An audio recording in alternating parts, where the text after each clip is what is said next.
bang intindihin ang Bible. So yung concept natin yan is clarity of scripture. The new scripture natin yan is Romans chapter 15 verse 14 na sinasabi, "For everything that has written in the past was written to teach us, so that through the endurance taught in the scriptures and the encouragement they provide we might have hope."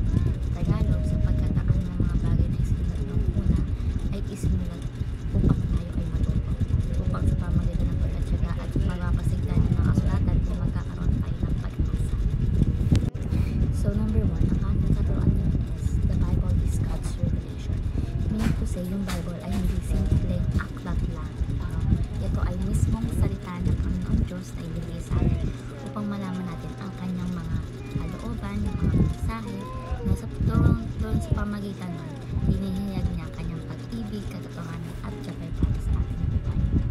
So, the Bible is God's revelation. Number 2, the Bible tells one big story of redemption. So, meaning to say, mula sa Genesis hanggang sa Revelation or sa pahayag, ang Bible ay may isang sentrong tema na ang pagliligtas ng Diyos sa makasalanan sa katauhan sa pamamagitan ni Jesus. So, ang lahat ng kwento, utos, propesya sa Bible ay nag-uugnay ng dakilang plano ng Diyos para sa ating kaligtasan.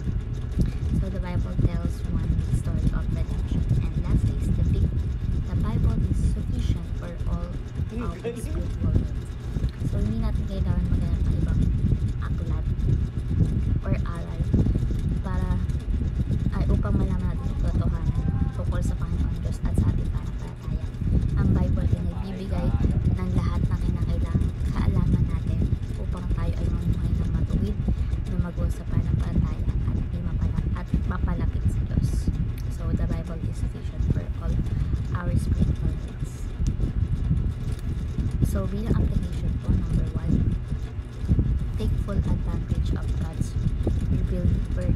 So, sinasabi dito, dahil ibinigay ng Diyos ang Bible upang tayo ay kanyang gabayan. So, mahalagang gamitin natin ito sa mga araw-araw natin na buhay.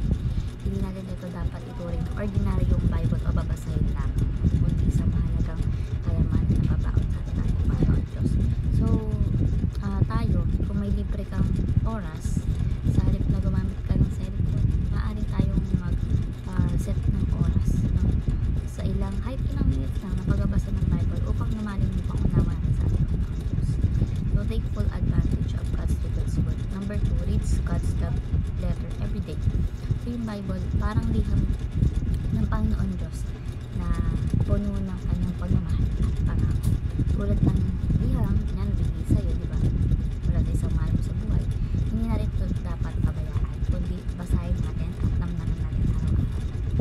So, isang magandang gawin no, na mag-aan nga tayo ng oras. Kahit 10 to 15 minutes lang bawat umaga upang basahin natin yung ilang kabanata, ilang mga chapter, ganyan ng lalata, ganyan mga verse sa Bible, no? Bago simulan natin yung araw.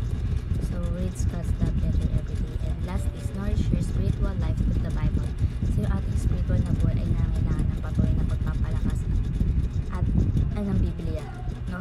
Ay yung pagkain natin, ay yung Bible, ay yung pagkain sa araw-araw. Kung hindi tayo kumakain ng mga salita ng Panginoon Diyos, manghihina tayo sa ating pananampalataya. So, kung nakakadarama tayo ng takot o pag-alinlangan, maaari natin balikan yung mga pangakuna sa Bible. No, like Philippians chapter 4-67, yung ganyan po.